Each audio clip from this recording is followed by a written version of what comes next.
नमस्कार। साहित्यिक talk with गरिमा में आप सभी का स्वागत है।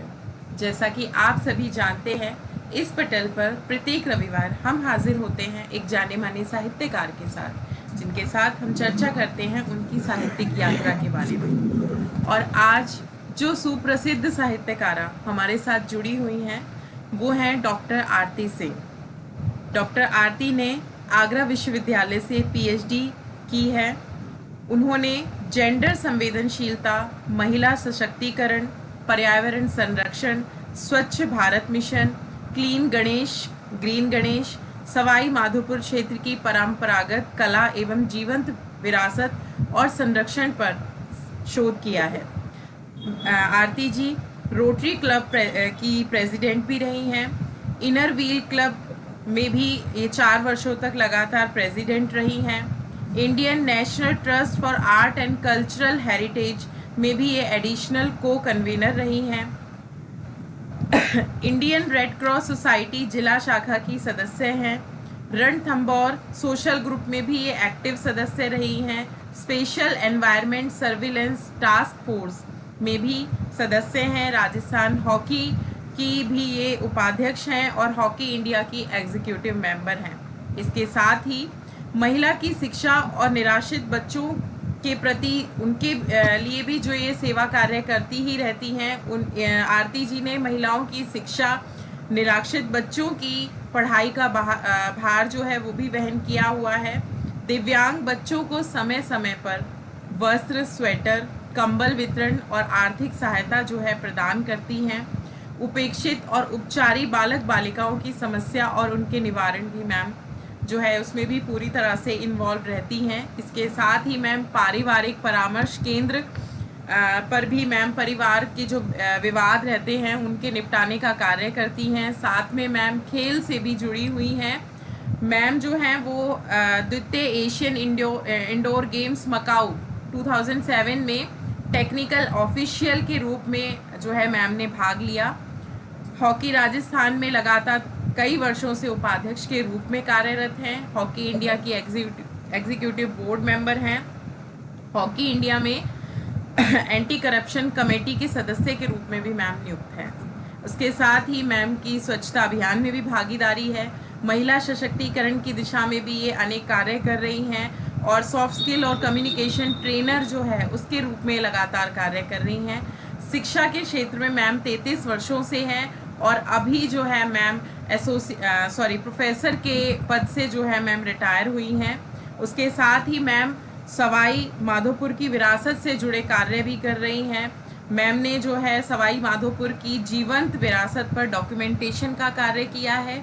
सहरिया जनजाति पर सामाजिक सर्वेक्षण किया है और सवाई माधोपुर की परंपरागत शिल्प कला पर डॉक्यूमेंट्री जो है वो यूट्यूब चैनल पर भी उपलब्ध है।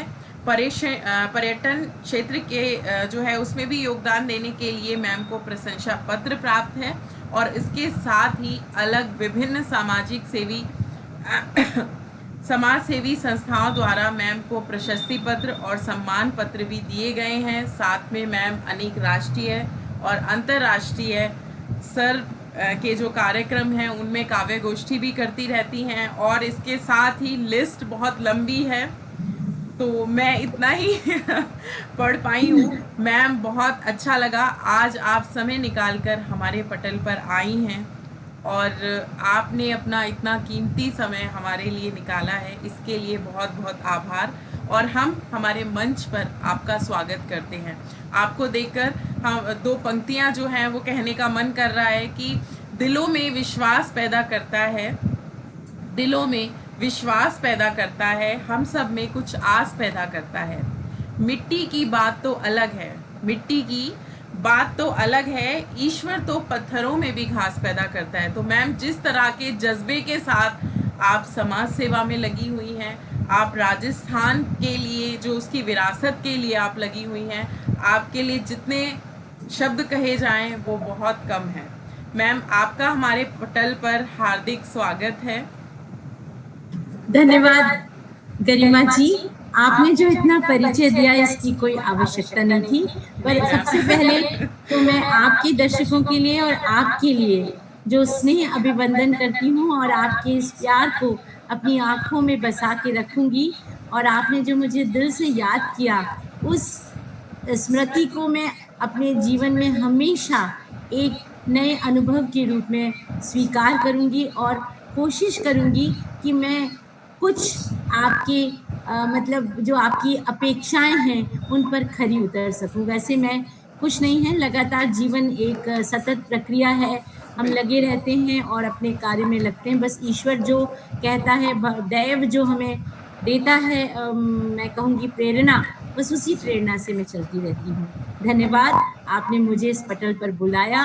मैं बहुत ज़्यादा गौरवान्वित हूँ, आपके बीच और आपके दर्शकों के और श्रोताओं के बीच हूँ।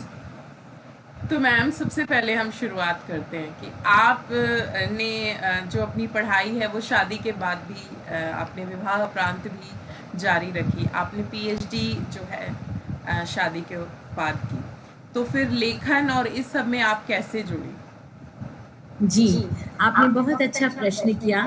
देखिए मेरी कुछ परिस्थितियाँ ऐसी थी कि मेरा विवाह 20 वर्ष की आयु में ही हो गया और उसके बाद जब मैं सवाई माधोपुर आई, तो मुझे बड़ा सौभाग्य था मेरा कि मेरे श्वशुर और मेरे पति और उनका पूरा परिवार जी। शिक्षा के प्रति बहुत समर्पित था और मैं बड़े गर्व से कह सकती हूँ कि मैं वयोवृद्ध स्वतंत्रता सेनानी धीरेन्द्र सिंह जी भदौरिया की पुत्रवधू के रूप में मेरा यहाँ अरे वाह! आगमन हुआ और उस आयु में भी मेरे जो ससुर थे, मैं कहूँगी कि मैंने पिता को तो बहुत अल्पायु में खो दिया था, लेकिन विवाह के बाद जब मैं यहाँ आई, तो मेरे ससुर ने जो मुझे पितृतुल्य जो मुझे प्रेम दिया, जो मुझे आगे बढ़ाया, जी। उसी के फलस्वरूप मैं स्नातकोत्तर के बाद मैं पीएचडी के लिए उन्होंने ही प्रेरित किया और मैं लगातार पढ़ती रही और नौकरी करने के लिए भी उन्होंने मुझे बहुत प्रेरित किया और उन्होंने कहा कि मैं आगरा यूनिवर्सिटी में मुझे गोल्ड मेडल मिला था, तो उन्होंने मुझे कहा कि तुम ये स्वर्ण पदक को ऐसे केवल रखने के लिए नहीं है, इसका तुम कुछ उपयोग करो। तो उन्होंने मुझे आगे प्रेरित किया। फिर उसके बाद बचपन से ही लिखने-पढ़ने का शौक था और आप जानती हैं कि हम लोग महिलाएँ वैसे भी थोड़ी संवेदनशील होती हैं। फिर जीवन की परिस्थितियाँ भी काफ़ी मेरे आस-पास ऐसी रहीं, जो समय-समय पर मेरे हृदय को छूती रहीं, लेकिन बस उन संवेदनाओं को मैंने जब कभी मन किया, मैंने उनको शब्दों में उकेर दिया और ऐसे ही मैं रचनाधर्मिता से जुड़ती चली गई और फिर एक बार जब इस यात्रा में जुड़ी, तो एक-एक करके बहुत सारे मेरे मैं कहूँगी कि वो जो अपने मौक्तिक कण जो बिखेरे थे, वो एक माला के रूप में धीरे-धीरे बढ़ते चले गए। बहुत बढ़िया कि आपको आगे बढ़ने के लिए आपको प्रेरित करने वाले आपके अपने ही थे। ये बहुत जानकर बहुत खुशी होती है और महिलाओं को इस तरह के परिवारजनों की बहुत आवश्यकता होती है, खासकर कि शादी के बाद। तो मैम आपने अपनी पहली कविता जो है वो किस उम्र में लिखी? पहली कविता मैं जब स्कूल में पढ़ती थी एक्चुअली मैं कॉन्वेंट एजुकेटेड हूँ, तो शुरू की मेरी जो प्रारंभिक शिक्षा है, वो तो अंग्रेज़ी माध्यम में हुई, तो तब मैंने हिंदी में नहीं लिखा, इंग्लिश में छोटी-छोटी बच्चे जैसा लिखते हैं स्मॉल पोएम्स लिखी थी। लेकिन जिसको आप कविता का रूप कह सकते हैं, वो मैंने ग्रेजुएशन में स्नातक जब मैं कर रही थी, तो उस समय मुझे कॉलेज मैगज़ीन के लिए कुछ लिखना था, तो मैंने वो पंक्तियाँ जो थीं वो थोड़ी-सी अनगढ़ प्रयास किया और वो मेरी फिर प्रकाशित हुई, फिर लगातार वो लिखती रही, बढ़ती रही, कहीं बोलती रही, पढ़ती रही। बहुत बढ़िया। और उसके बाद आपके परिवारजन जो हैं उन जैसे कि उनको पता चला कि आप कविताएँ लिखती हैं, तो परिवार का किस तरह का सहयोग रहा है आपके लेखन में, आपकी साहित्यिक यात्रा में? जी। गरिमा जी मैं दोनों ही विधा में लिखती हूँ, मैं कहानियाँ भी लिखती हूँ और कविताएँ भी लिखती हूँ और मैं आपको एक बड़ा मज़ेदार एक रोचक प्रसंग बताती हूँ कि मेरे जो पति वो अब नहीं हैं, लेकिन वो भी मेरे एक बहुत अच्छे साथी थे मतलब और वो खुद सैनिक स्कूल चित्तौड़गढ़ के पढ़े हुए थे। तो आमतौर पर हिंदी इतनी परिष्कृत नहीं होती ना, अंग्रेजी जो स्कूल में पढ़ते हैं। तो जब भी मैं उनको बताती थी अपनी कविता, तो वो मुझे केवल ये कहते थे कि ये तो ना मेरे सर के ऊपर जा रही है, लेकिन जो तुम लिख रही हो बड़ा हंसते थे, कहते थे तुम इतना इतना क्लिष्ट लिख रही हो, मुझे समझ में नहीं आ रहा है। मैंने कहा नहीं, ऐसा कोई क्लिष्ट नहीं है। वो कहते थे नहीं, मेरे तो अबव हेड जा रहा है, तो तुम ऐसा है, ठीक है, तुम अच्छा लिख रही हो और लिखती रहो। उन्होंने मुझे बहुत प्रेरित किया। कई बार फिर कभी ऐसा मौका आया किसी कार्यक्रम में, अगर वो भी वहाँ पे रहे और उन्होंने सुना, तो फिर वो आके बहुत कम बोलते थे, लेकिन फिर वो बोलते थे कि नहीं अच्छा लिखती हो।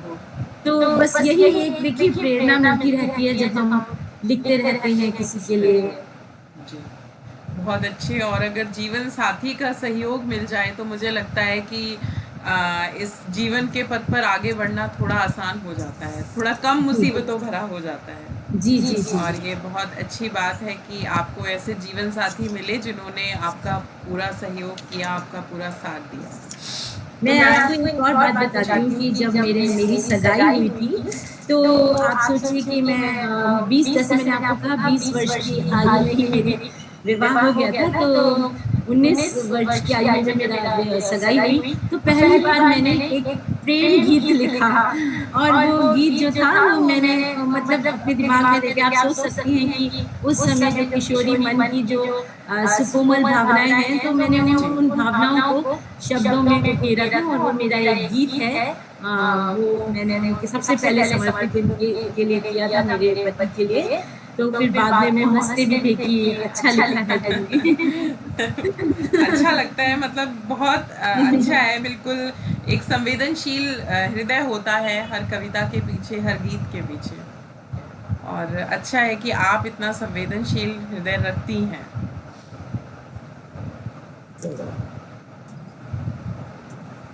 आप कहें तो मैं कुछ उस गीत की स्वागत है, स्वागत है, स्वागत है मैम, स्वागत है। हाँ।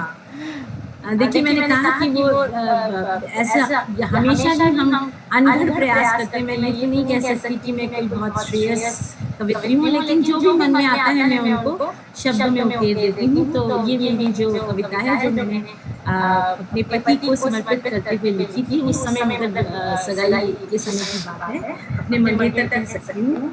तो मैं आपको सुनाती हूँ, आपका ध्यान चाहूंगी।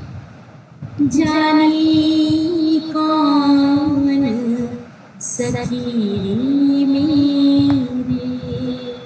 मन को यूं ही बांध गया,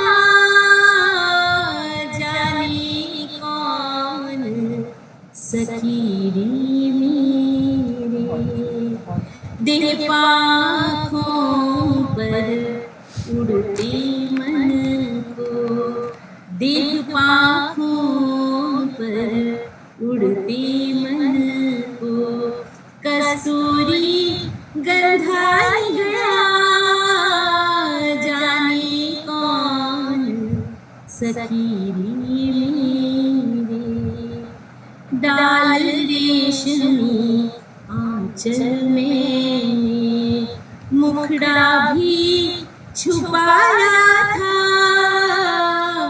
परधरों का कंपित सा स्वर भेद जिया के खोल गया, जाने कौन सखी मेरे एहसासों की छाव तले भावों को संजोया था, शब्दों का तपता सा सूरज मन को यूं गरमाए गया, जाने कौन सखी मेरे। अंतिम पद है। समय पर दिल में बांधूं मन को, समय पर दिल में बांधूं मन को, ऐसा मैंने चाहा कब था, द्रोह धड़कनों का था लेकिन, द्रोह धड़कनों का था, लेकिन मन का सिद्ध अपराध हो गया, जाने कौन सखी में। बहुत ज़बरदस्त कविता आपकी, और बहुत अच्छा लिखा है आपने सच में उस कम उम्र में, और ये उस उम्र की भावनाएं बिल्कुल निकल कर दिख रही हैं हमें। एक पिक्चर जो है, एक फ़ोटो खिंच गई है सामने उस समय आपकी भावनाओं की, और बहुत आप प्यारा लिखती हैं। आगे भी अभी आपका आगे का भी सुनेंगे। तो मैम, जैसे कि आरती जी आप शिक्षा में भी रही हैं, आपने अध्यापन कार्य किया है, साथ में पारिवारिक जिम्मेदारियां हैं, और आप इतनी सारी संस्थाओं से भी जुड़ी हो रही हैं। तो आपने इस सब के बीच में, क्योंकि बहुत मेरे हिसाब से हर जो जिम्मेदारी है वो बहुत ज़्यादा ऊर्जा मांगती है, बहुत ज़्यादा समय मांगती है, और उसके साथ फिर आपने ये लेखन, जो कि अपने आप में एक, कहीं ना कहीं मैं ऐसा मानती हूँ कि ये भी एक सामाजिक जिम्मेदारी है एक लेखक के रूप में। तो ये सब आपने कैसे मैनेज किया, किस तरीके से आप अपना लेखन जो है उसे जारी रख पाए? धन्यवाद गरिमा जी, आपने बड़ा अच्छा प्रश्न किया, और आज आपकी जो बातें हैं उनसे ऐसे लगा कि मैं अतीत के वातायन में झांकने की कोशिश करती हूँ। बिल्कुल, हम पूरा आपका जीवन चक्र घूम के जी आएंगे। बिल्कुल घूम गया, ऐसा लगा ये आज कविता पढ़ करके ऐसे लगा कि वो भाव फिर से जागृत हो गए। तो आपने सही कहा, एक बड़ी कठिन परीक्षा होती है, और स्पेशली एक बात बड़ी मतलब मजेदार बात ये है कि मैं इंग्लिश में प्रोफेसर हूँ। अरे वाह! तो कॉलेज में तो जो एनवायरनमेंट होता है ना, वो बिल्कुल डिफरेंट होता है। आपको अपने विषय को पढ़ाना होता है, आपको आपकी वो चीज़ें, लिटरेरी चीज़ें हैं, डिवाइसेस हैं, आप उसमें डूब जाते हो। जी। लेकिन पर ये था कि मुझे लिखने का बहुत शौक था, और कभी-कभी मैं इसको मैं कहूँगी ना, मिडनाइट लैंप बर्न करती थी, यानी जब सब सो जाते थे सारे काम के बाद, चुपचाप से कमरे में जाकर, और कभी मन करता था तो मैं उन अपने भावों को शब्दों में लिख देती थी, अभिव्यक्त कर देती थी।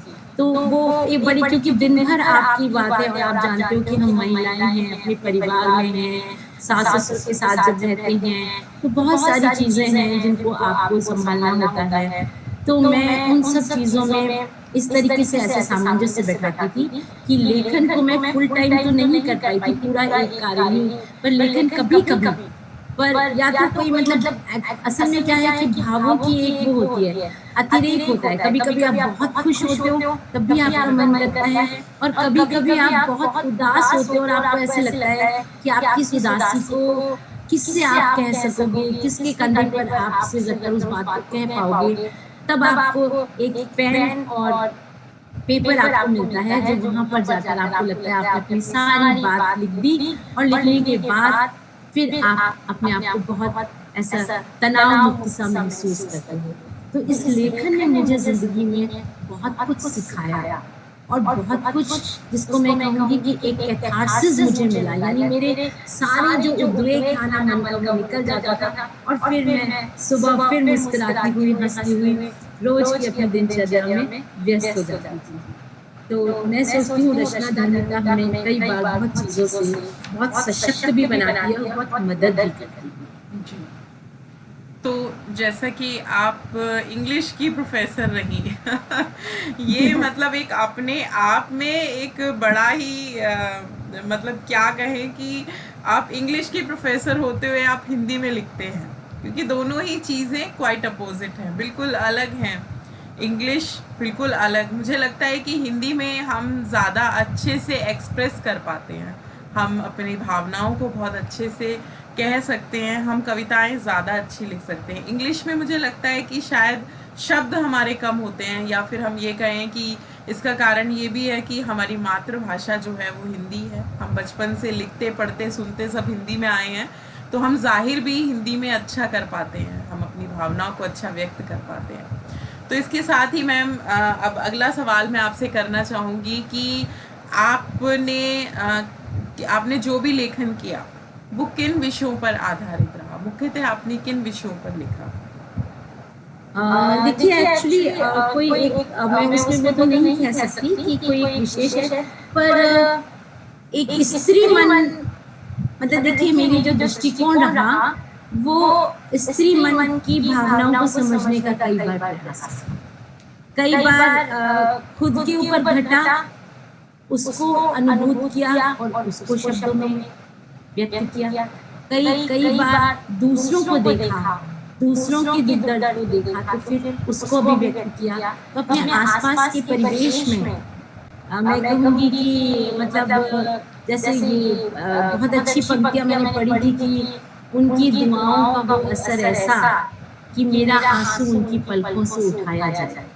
तो मैंने वो प्रयास किया कि कहीं आस-पास किसी को दुःख में देखा तो मन संवेदनशील मन होता है, उसको फिर कभी कहानी के रूप में, कभी कविता के रूप में मैंने उकेर दिया।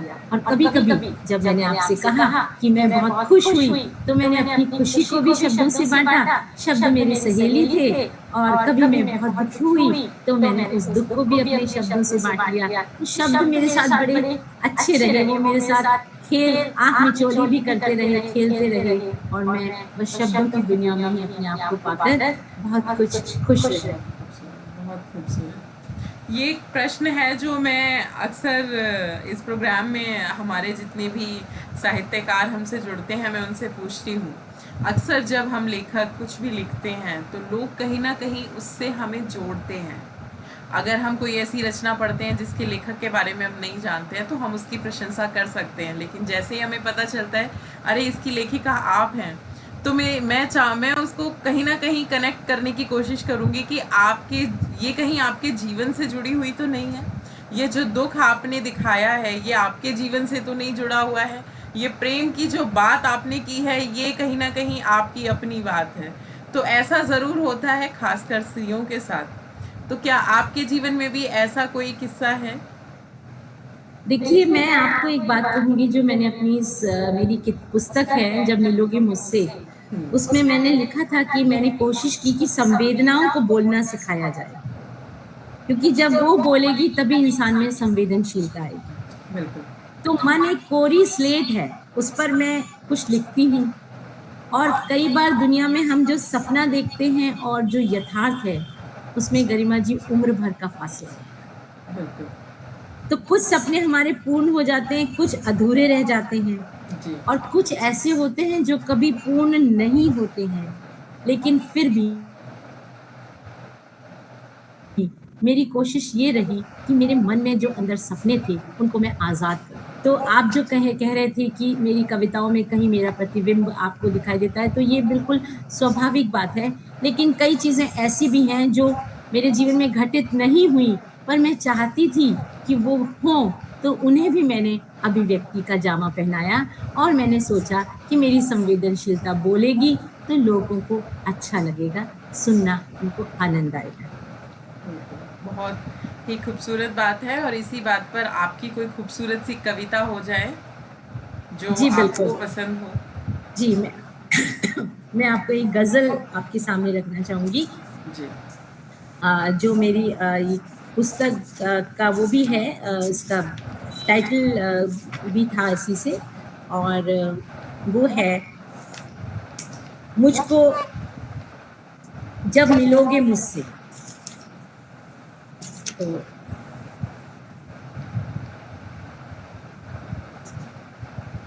रफ्ता रफ्ता ओ मेरी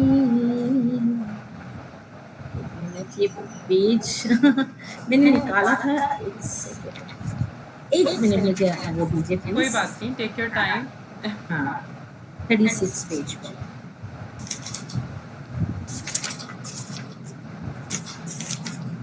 जी। रफ्ता रफ्ता मैं तुम्हें अच्छी लगूंगी, अजनबी हूँ आजकल अपनी लगूंगी, रेत जितनी प्यास लेकर जब छुओगे, रेत जितनी प्यास लेकर जब छूओगे हूँ तो सहरा पर तुम्हें दरिया लगूंगी, रफ्ता रफ्ता मैं तुम्हें अच्छी लगूंगी। सल्तनत एहसास की तुमको मिली तो, सल्तनत एहसास की तुमको मिली तो मैं तुम्हें जागीर का हिस्सा लगूंगी, रफ्ता रफ्ता मैं तुम्हें अच्छी लगूंगी। बंद करके आँख जब देखोगे मुझको, बंद करके आँख जब देखोगे मुझको, अल सुबह देखा हुआ सपना लगूंगी।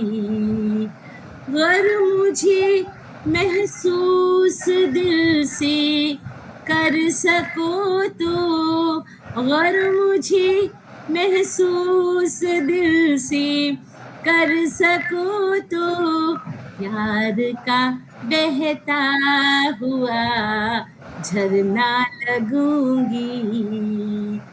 मेरे होठों की अजब तासीर है ये, मेरे होठों की अजब तासीर है ये, मैं समंदर हूँ मगर प्यासी लगूंगी, रफ्ता रफ्ता मैं तुम्हें अच्छी लगूंगी। इस गजल की का आखिरी शेर देखिए। मुझको खोकर जिंदगी में जब मिलोगे, मुझको खोकर जिंदगी में जब मिलोगे, क्या पता तुमको मैं तब कैसी लगूंगी, रफ्ता रफ्ता मैं तुम्हें अच्छी लगूंगी। अजनबी हूँ आजकल अपनी लगूंगी। बेहद खूबसूरत, मतलब इतनी प्यारा आपने लिखा हुआ है कि शब्द ही नहीं है। सच में बहुत खूबसूरत। बस यही मेरे जीवन की सच्चाई है कि बस सपने ही बांटती हूँ, कोशिश करती हूँ। बहुत खूबसूरत, जितना कहा जाए उतना कम है। और इतना, मतलब इतना उम्दा लिखा है आपने कि मेरा तो मन खुश हो गया। ये धन्यवाद आपकी हौसला अफजाई के लिए। सच में मुझे बहुत प्यारी लगी। और वाकई में आपके पतिदेव बिल्कुल सही कहते थे, आप सच में बहुत अच्छा लिखती हैं। तो मैम, आगे का जो हमारा प्रश्न है, आपने बहुत सारे काव्य संग्रह भी लिखे हैं आपने, और साझा आपने काव्य संकलन, कहानी संकलन ये भी आपने किए हैं, तो उनके बारे में आप कुछ बताइए। जी, मैंने देखिए खुद स्वतंत्र रूप से 2 पुस्तकें मेरी प्रकाशित हुई हैं। एक तो कहानी की है और एक है कविता जब मिलोगे मुझसे। इसके साथ-साथ बहुत सारे करीब 17-18 मेरे साझा संकलन हैं, और जिनमें कोई लघु कथाएँ हैं, कथाएँ हैं, कविताएँ हैं, काफ़ी उसकी एक लंबी लिस्ट है, तो मैं लगातार उसमें लिखती रहती हूँ। अभी जो मेरा एक कार्य चल रहा है, वो है मेरा खुद का एक और मैं काव्य संकलन में बहुत शीघ्र ही प्रकाशित करने जा रही हूँ। वो मेरा लगभग काम हो गया है। और एक मैं हमारे जो अनुकृति प्रकाशन से जुड़ी हुई डॉक्टर जयश्री शर्मा जी हैं, जो मैं कहूँगी कि वो मेरी मेंटोर हैं, जिन्होंने मुझे आगे हमेशा इस लेखन जगत में आगे बढ़ने में उन्होंने प्रेरित किया। उनके जो पति हैं, पतिदेव हैं जी जयश्री, जिनको मैं बोलती हूँ बाबूराम जी खांडा, उनकी एक किताब है the God of poor, English में है। उसका ट्रांसलेशन जो है वो भी मैंने लगभग वो कर चुकी हूँ, तो वो भी मेरी बस निकट भविष्य में वो पुस्तक भी प्रकाशित होने वाली है। साथ ही मैं काठमांडू की यात्रा पे गई थी, तो मैंने मरुस्थल से, मरुभूमि से हिमशिखर तक अरे एक वाह! बहुत खूबसूरत नाम है। हाँ, तो वहाँ से शुभकामनाएँ हमारी आपके आपके इस जो भी आपका ये उपन्यास है या कहाँ संस्मरण है, इसके लिए बहुत सारी शुभकामनाएँ। तो बहुत ये प्यारा बस नाम अब है। मैं इसमें लगी हुई हूँ। 3 मेरे सामने इस समय विशेष कार्य हैं, बस लगभग पूर्ण होने की उस पे हैं, कगार पे, तो मैं उसी में बस मैम मैं प्रयासरत बिल्कुल हूँ। पूछना चाहूंगी, मेरी बहुत दिली इच्छा है, कैसे कैसे मैनेज कर पा रही हैं आप ये सब एक साथ इतना सब, और उसके साथ आप जो है सोशल वर्क में पूरी सक्रिय हैं। आप सब प्रोग्राम्स में पूरी तरह से मैंने आपको देखा है, आप बिल्कुल भाग दौड़ हर चीज में आगे, और फिर आप ये कैसे? गरिमा जी, मैं ये कहूँगी एक्चुअली मैं जो जीते हैं, ज़िंदा हैं तो जीते हैं। मैं एक इस पक्ष को आप मतलब रखना नहीं चाह रही हूँ अपने दर्शकों के सामने और श्रोताओं के सामने, लेकिन मेरे जीवन का एक बहुत संवेदनशील पक्ष है जी और जीवन मेरे लिए बहुत आसान कभी नहीं रहा, जी बहुत संघर्ष रहे। जी कभी दैव परिस्थितियाँ रहीं, कभी खुद की दैहिक मतलब मेरे को काफ़ी परेशानियाँ रहीं शारीरिक, और ऐसे-ऐसे कोविड के बीच में, कोविड से पहले काफ़ी ऐसे संकट आए, जी जो मैं कहूँगी कि बहुत ही मतलब ईश्वर का वो था कि बस उस ईश्वर ने मुझे उस मृत्यु तुल्य जो था ना, मृत्यु सदृश संकट से उबारा। जी तो उसके बाद मुझे ऐसा महसूस होने लगा कि जीवन में आपके पास बहुत कम समय है। जो भी पल है, एक-एक पल का आप अधिकतम उपयोग कर लीजिए। बिल्कुल और अगर आप खाली बैठते हैं तो आपको मुझे लगता है कि मैं अगर बैठ जाऊँ, तो मुझे बहुत सारी परेशानियाँ होंगी, कभी तकलीफ होगी, कभी दर्द होगा। लेकिन जब मुझे कोई एक प्रेरणा मिल जाती है, सुबह उठकर मेरे लक्ष्य है कि आज मुझे यहाँ जाना है, इस कार्य में करना है, या सामाजिक सेवा का ये कार्य है, या यहाँ मुझे लेक्चर देने जाना है, कई बार मुझे बुलाते रहते हैं यहाँ पर। तो बस वो एक एनर्जी जो है ना, वो पता नहीं कहाँ से मेरे अंदर वो होती रहती है, और मैं उस एनर्जी के सहारे ही ज़िंदा, और वो मेरे अंदर है। सुबह उठकर मैं वो सोचती हूँ, कितना ऊर्जावान महसूस करती हूँ कि ईश्वर को धन्यवाद देती हूँ कि आज का दिन मुझे मिल गया। अब आज मेरे पास बहुत सारा कार्य है, मुझे पूरा करना है। शाम होते-होते मेरा ऐसे ही समय निकल जाता है और मैं उसमें खुश रहती हूँ। बहुत अच्छी बात है, और बिल्कुल बहुत सकारात्मक, और एक होता है ना कि अंदर आपको देखकर, आपको सुनकर हमारे अंदर भी उसी ऊर्जा का संचार हो रहा है, और बहुत ही प्यारी बातें हैं आपकी। इसके साथ ही मैं आपसे पूछना चाहूँगी बिल्कुल कि ये पूरी साहित्यिक यात्रा के दौरान ऐसा कुछ जो आपने महसूस किया हो, जो चुनौतियाँ आपके सामने रही हों, क्या-क्या चुनौतियाँ रही? गरिमा जी, बहुत अच्छा प्रश्न आपने किया। देखिए, ये जो मैंने जब रचना धर्मिता से मैं जुड़ी, जी तो मैं स्वांत सुखाय से प्रारंभ हुआ। और जैसे मैंने आपको कहा भी कि मतलब मेरे शब्द मेरे सहेली थे, कि मन किया कि अपना दुःख कह दिया, मन किया खुश हो लिए।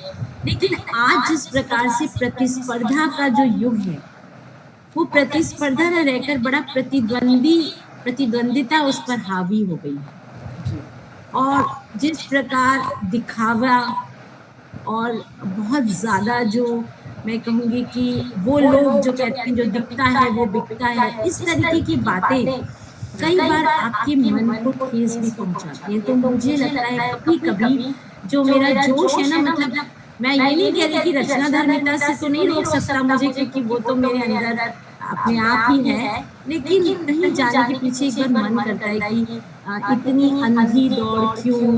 किस लिए? क्योंकि इस समय एक ऐसा संक्रमण का काल है कि हर व्यक्ति ये चाहता है कि बस वो अपने आप को कॉपी पेस्ट करके भी लोग आगे बढ़ रहे हैं, किसी दूसरे की चीज़ों को अपनी वॉल पे पेस्ट करके।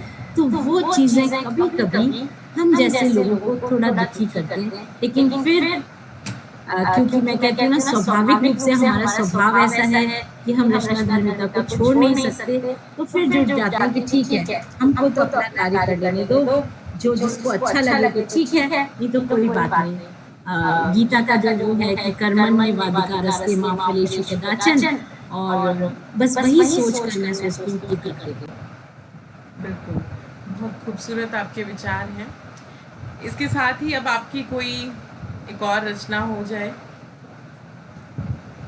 जी, अभी तक तो मैंने कहा थोड़ा-सा मैंने आपसे कहा ना संवेदनशील हूँ, तो अभी तो मैंने आपको बड़े अच्छे-अच्छे संयोग पक्ष की बातें सुनाई।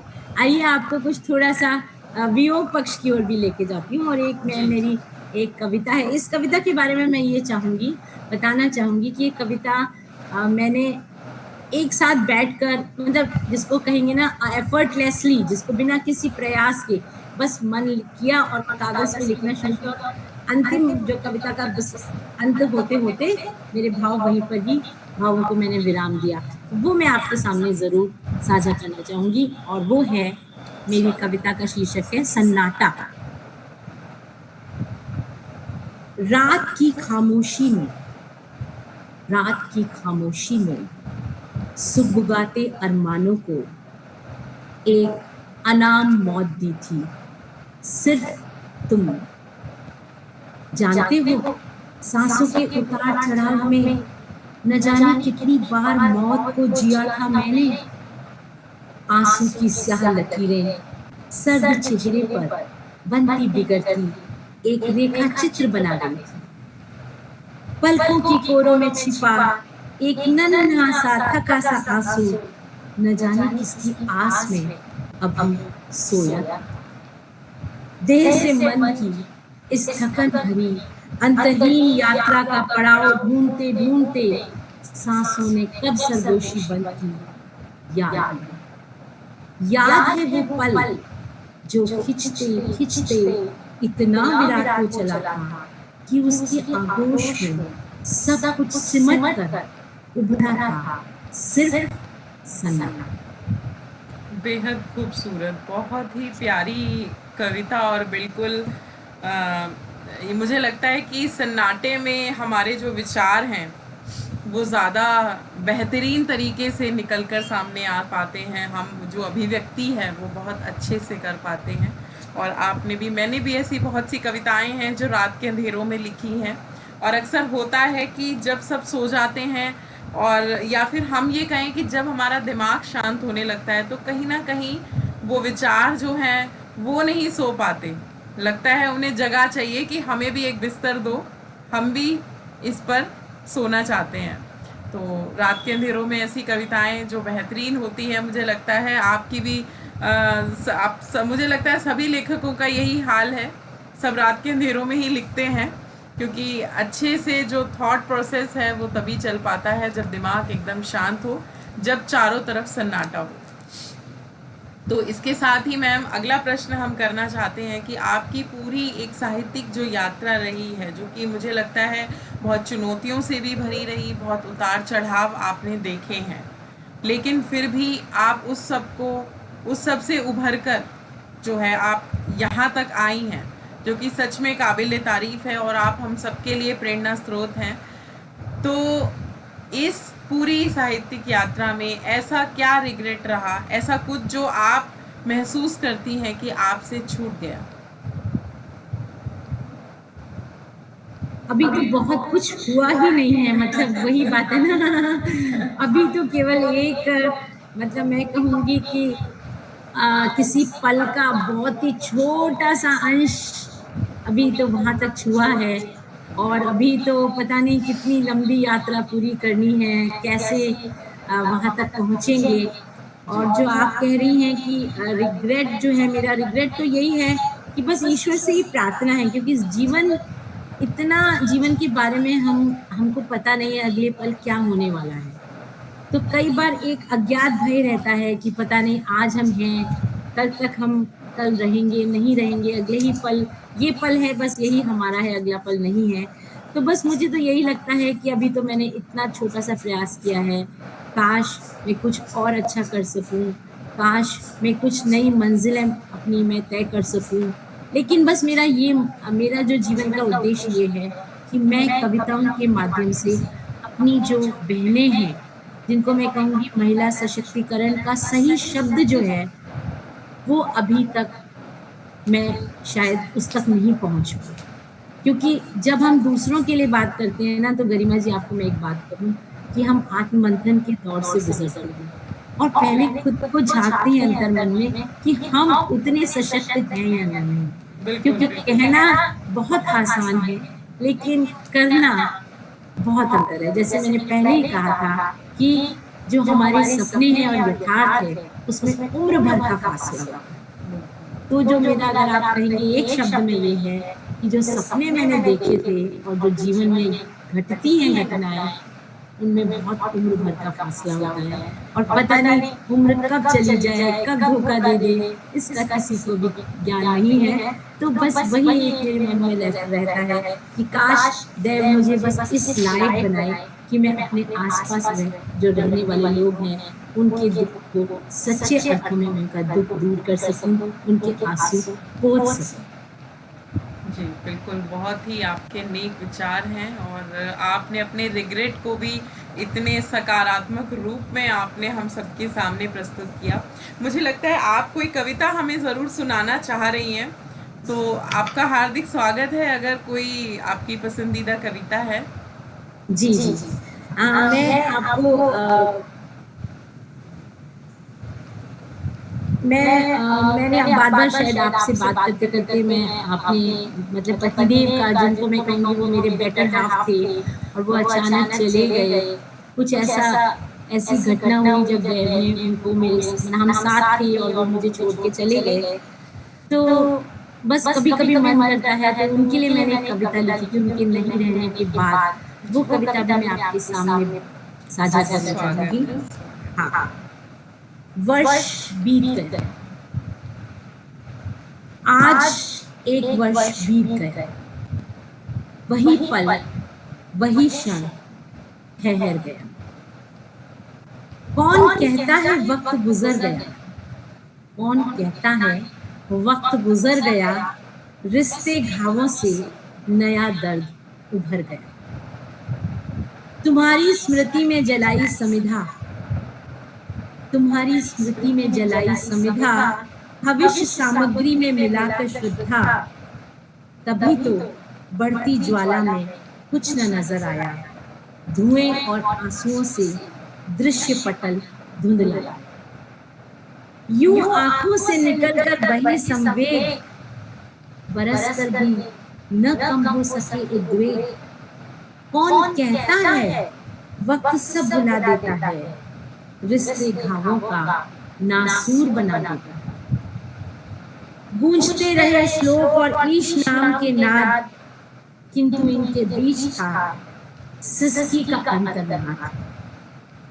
वो कहते हैं रोने से तुम रूठ जाओगे, वो कहते हैं रोने से तुम रूठ जाओगे, पर बुलाने से क्या तुम लौट आओगे? तुम न सही, याद तुम्हारी न छूट पाएगी, अंतस की रुदन से गहरी खाई पट जाएगी। आश्वासन, दिलासा, संबल सब व्यर्थ है, जीवन में खुशियों का नहीं कोई अर्थ है। गुजरेगा तमाम वक्त यूं ही रहते, एक नहीं न जाने कितने दर्द सहते। हर बार तुम्हारी याद में दीप जलाएंगे, हर बार तुम्हारी याद में दीप जलाएंगे, आंसू से भीगी स्मृति की बाती जलाएंगे। हर वर्ष फिर यही कथन दोहराएंगे, वक्त बीता जाने वाले लौट कर न आएंगे। बहुत खूबसूरत, एकदम निशब्द है कि शब्द नहीं है इतनी खूबसूरत प्रस्तुति के लिए। और सच में आपका जो भी आपने लिखा है मैं शब्दों में बयान नहीं कर सकती उसको, लेकिन सच में आप बहुत बेहतरीन लिखती हैं और इतना खूबसूरत जो है आप लिखती हैं और बिल्कुल भावुक करने वाली रचना है ये। तो अब क्योंकि अंत की तरफ हम बढ़ रहे हैं, इस प्रोग्राम के अंत की तरफ हम बढ़ रहे हैं, तो इसके साथ ही मैम अब मैं चाहूँगी कि आप हमारे व्यूअर्स के लिए एक संदेश दें, एक प्यार भरा संदेश, जो भी आप उनसे कहना चाहती हैं, जो आपको लगता है कि आपके व्यूअर्स को, हमारे समाज को जो है अमल में लाना चाहिए। जी, धन्यवाद गरिमा जी।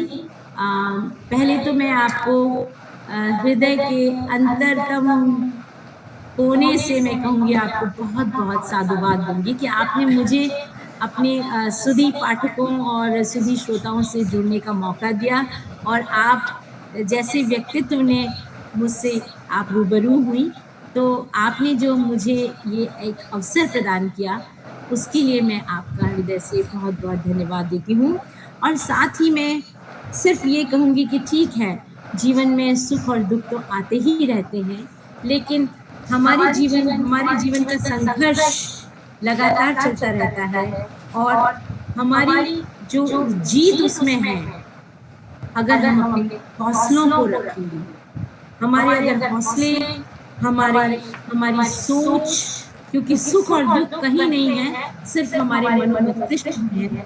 अगर इस मनोमस्तिष्क पर छाए हुए इस कुहासे को हम हटा सकते हो, किसी अच्छे कार्य के द्वारा, किसी दूसरे का आँसू पोंछकर, किसी को दूसरे को देखकर मुस्कुराकर, किसी के प्रति संवेदनशीलता व्यक्त करके, किसी कविता के माध्यम से, किसी कहानी के माध्यम से, किसी जीवन के संस्मरण के माध्यम से अगर हम उसे प्रेरणा और मार्गदर्शन दें, तो शायद वही हमारे जीवन का सबसे बड़ा एक सफलतम रूप होगा क्योंकि ईश्वर ने हमें भेजा है और हम सृष्टि की अनूठी कृति हैं और मुझे ये कहने में कोई संकोच नहीं है कि हम महिला शक्ति जो है, उन्हें भगवान से एक विशेष दुःख सहने की जो शक्ति है और उन दुखों के बाद लगातार जीवित रहने की जो हमें प्रेरणा मिलती है, वो ईश्वर प्रदत्त वरदान ही है।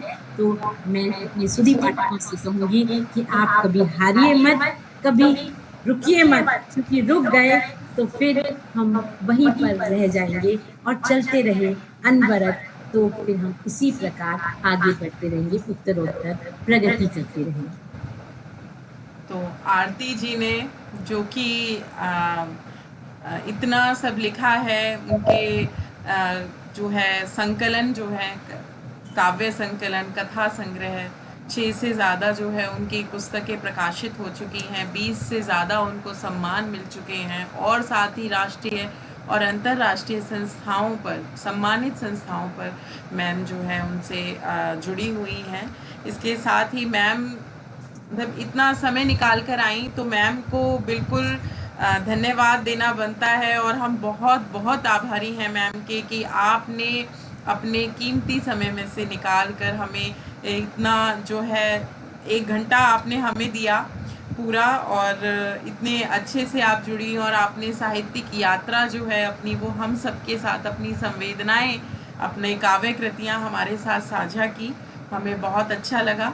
मैम की पूरी साहित्यिक यात्रा के लिए बस मैं इतना ही कहना चाहूँगी कि कौन पहुँचा है कभी अपनी आखिरी मंजिल तक, कौन पहुँचा है कभी अपनी आखिरी मंजिल तक, हर किसी के लिए थोड़ा आसमां बाकी है।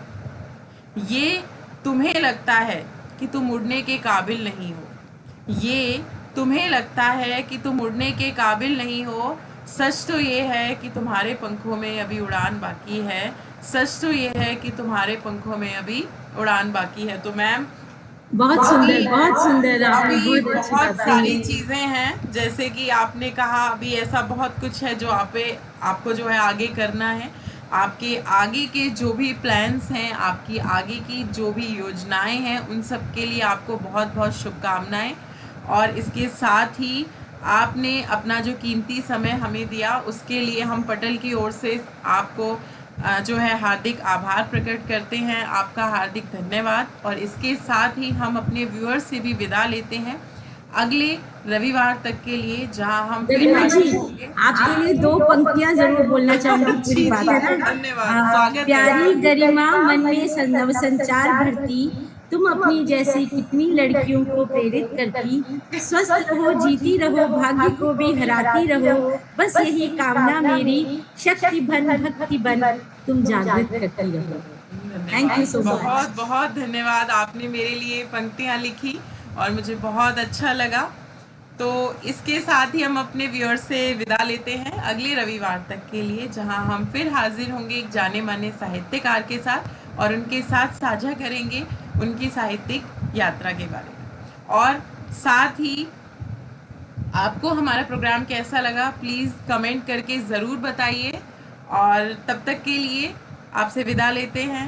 स्वस्थ रहें, मस्त रहें। धन्यवाद। धन्यवाद।